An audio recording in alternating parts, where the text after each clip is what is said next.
Welcome back to the channel. It's gonna be a fun day. We're gonna make some noise and shred some tires. Let's get right into it. Finally, we've gotten to the end of the tires. You know what that means? That means it's time to do a third gear burnout.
We'll try it one more time.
Well, on that first burnout, you could clearly see when I went down to the cords.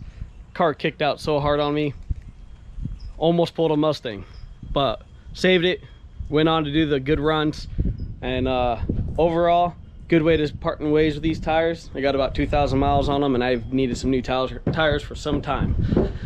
On that note, hope you enjoyed the video, and I'll catch you on the next one.